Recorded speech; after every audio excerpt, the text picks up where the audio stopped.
Back pain is experienced by almost everyone at some point in their lives. As a physiotherapist, I see a lot of patients struggle with this issue. That's why I found 5 proven tips that will help you reduce pain and live a pain-free life. But stay tuned for longer, as number 3 is a complete game changer that you don't want to miss. Hello and welcome to Easy Move. For the first tip, I recommend using heat for method of pain reduction. It comes in many forms. First, it comes in fire. This one I do not recommend that you use.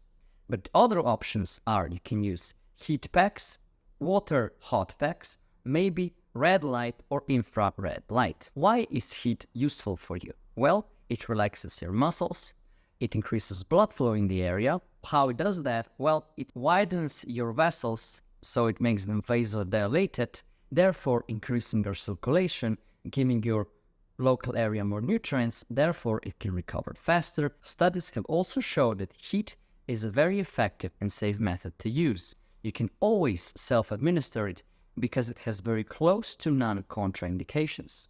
I recommend using heat packs or water hot packs for about 30 minutes to get a full effect. It all depends on how much time you have or how high is your heat tolerance. But you can always use it while you relax on the sofa while watching a TV, a movie, or YouTube. Mainly like my channel.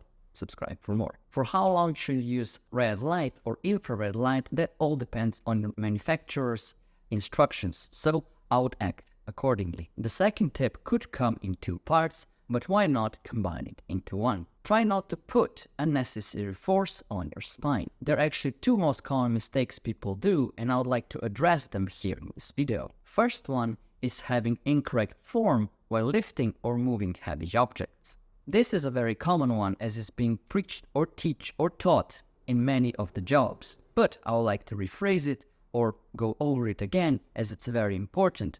Because if you don't have a correct form, you can easily cause pain, injury, and sometimes even fractures if objects are very heavy. First, we'll go over what you should not do. Well, when picking up a heavy object, you shouldn't lean forward, bending your spine. You'll put instruments on your back, and it will cause some pain. That's why I recommend that you first straighten your back so it's nice and straight. Then I would brace your core, meaning that I would contract the muscles around your spine, making it a lot more stable and preparing you to lift an object. But to pick up the object, I wouldn't lean forward to bend, because this will bend your spine, but I would squat down and pick up the object yourself and then lift it up. When it comes to rotations of a heavy object, so you'd like to put it for like a 90-degree angle, then I would recommend that you, of course, lift up the object in a correct way and then make slow steps trying to move your body around so you can then safely put it down in a different spot. The second most common mistake people do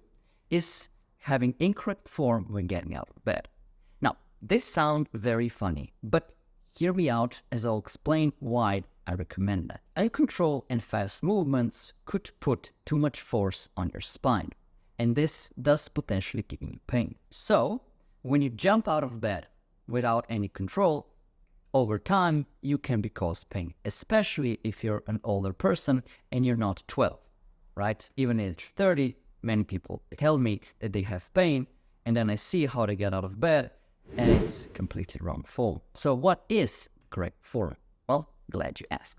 It's, to be honest, very simple. So we'll go over the steps. The first step depends on how you get up, how you wake up, either on the back, on the side, or on your belly.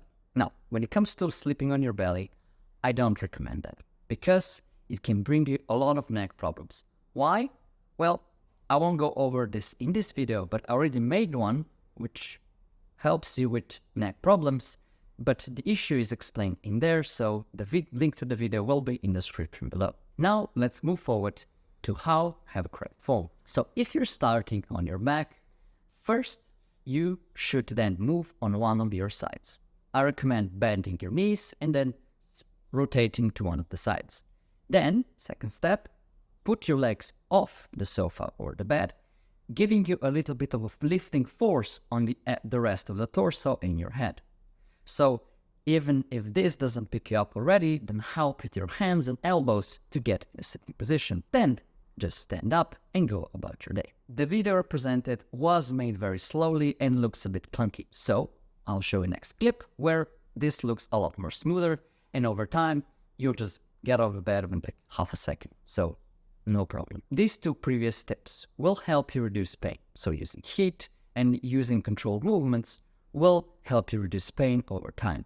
But there is one tip, the next one, that will improve your pain. It will give you pain reduction over long term and will help you with much needed spine stability. That's why the third tip comes in: exercise. Core exercise is crucial to your health, not only in daily tasks, but also in your low back pain. I will show you the most basic beginner exercises you can do right now. It's friendly to all ages, from kids to teenagers to middle age to older people. Everyone can use them, and I'll show them what they are. The first exercise is very simple. I call it a single hand hold. First, lay on your back with your legs flexed for a better stability. Then, flex one of your legs and grab your knee with the hand on the other side. Then what you want to do is push into your hand and your hand into your knee. This will feel like your abs are very stiff and very strong, making you trying to stabilize the position. Try to hold the exercise for between 10 and 60 seconds. Do that 3 times per side. So each time you do one leg, then swap to the other one and repeat. The second exercise is very similar to the first one. Just when you flex the legs, you flex both at the same time. This is a lot harder because you will have a lot less stability on the floor, as you won't have the other leg helping your abs. So flex both of the hands, put both of the hands on the respected side of the knees, and then push into each other. You will feel a lot of tension in your abs and in your hips because you'll try to hold the position. If you feel like you're shaking and it's too hard for you, either reduce a bit of force that you put into each other, or over time, you will feel a lot better. The third exercise is simple as well. I call it upper torso lift. So start again on your back with your knees flexed. Then try to lift your torso up, trying to lift shoulder blades off the floor and hold the position. Why should you lift your shoulder blades off the floor and not just your neck? Is because then you know that your abs are contracted nicely. Try to hold the position between 10 to 60 seconds. If this is way too easy for you, then try to lift your feet up as well and hold position again. Try to do that for about 3 times. Over time, you will feel the difference. Over time, you'll feel less shaky, you'll gain more stability, and this will show you that advancing throughout these exercises. And when you get to a point where this is starting to feel way too easy for you, and you don't want to wait more than a minute or 2 minutes because, well, boring, then I highly advise that you go to the next set of exercises. In this channel, we already made a video about them, so I would call them a step 2, if I may.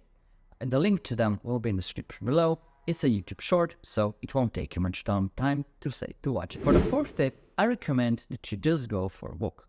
Studies have showed that walking helps you with pain reduction, and it will also help you with weight loss, will help you with stress, and will help you with just general movement, which is always good.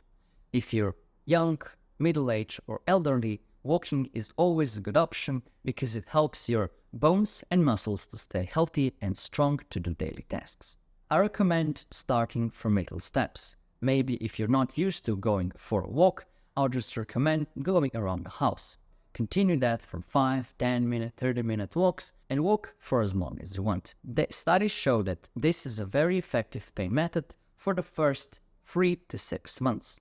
By that time, with combining with other pain methods and exercise, you should feel the changes that you're looking for. For the fifth and final tip, I recommend swimming. Swimming is actually one of my favorite exercises because I used to do it a lot as a kid.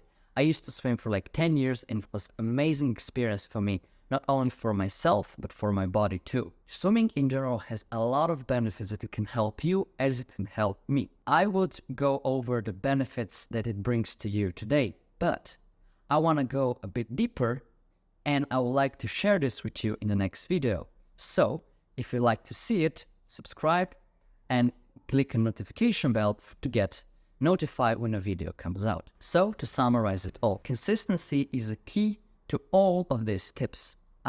Even though all of them combined will reduce your pain step by step, in the long run, everything will help you with your pain management and will also give you some other benefits on the side. Now, I wish you a very good day. I wish you also quick recovery. Stay awesome as you are. Now have a good day and goodbye.